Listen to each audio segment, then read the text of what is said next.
যদি 738A6A সংখ্যাটি 11 দিয়ে বিভাজ্য হয় তবে এ এর মান কত? অপশন আছে 6, 3, 9, 1। 11 দ্বারা বিভাজ্য নিয়মটা দেখো, কোনো সংখ্যা 11 দ্বারা বিভাজ্য তখনই হবে সংখ্যাটি যদি জোড় স্থানের অঙ্কের যোগফল এবং বিজোড় স্থানের অঙ্কের যোগফল করে তাদের অন্তর যদি 0 অথবা 11-র কোনো গুণিতক হয় তবেই আমরা বলবো সংখ্যাটি 11 দ্বারা বিভাজ্য। অর্থাৎ আমি সংখ্যাটা প্রথম লিখি।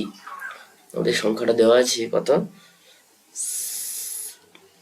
সংখ্যাটা রয়েছে আমাদের 7, 3, 8, A, 6, A। তাহলে আমি উপরে নাম্বারিং করছি 1, 2, 3, 4, 5, 6।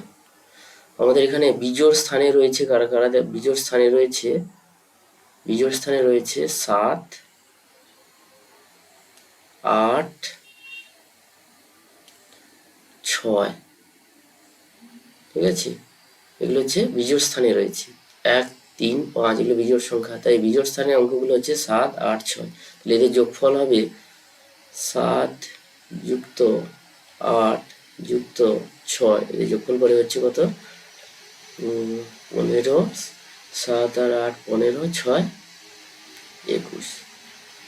ঠিক আছে, একইরকম ভাবে আমাদের যে সংখ্যাগুলো জোড় স্থানে রয়েছে সেগুলো কোনগুলো দেখি। সেই জোড় স্থানের অঙ্কগুলো রয়েছে দেখো, 2 জোড় তার সংখ্যাটা 3, 4 জোড় সেই স্থানের সংখ্যাটা a, 6 জোড় সেই স্থানের সংখ্যাটা হচ্ছে a। তাহলে এদের যোগফল কোথায় দেখি? জোড় স্থানের অঙ্কগুলি যোগফল হচ্ছে কত না 3 যুক্ত a যোগ a সমান কত দাঁড়াচ্ছে আমাদের? 3 প্লাস 2a। এবার আমাদের অপশনগুলো মিলে দেখতে হবে যে কোনটার ক্ষেত্রে। তাহলে এখানে 21, তাহলে আমরা এর মানটা একবার 9 বসাই, কত হয় দেখি। তাহলে এখানে যদি এর মান 9 বসাই তাহলে 3 প্লাস 2 ইন্টু 9 কত হচ্ছে দেখি। তাহলে সমান হচ্ছে 21।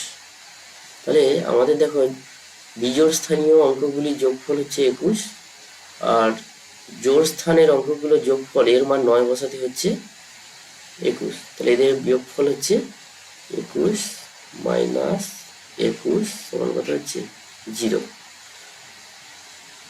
অতএব অপশন সঠিক উত্তর হবে অপশন সি, 9।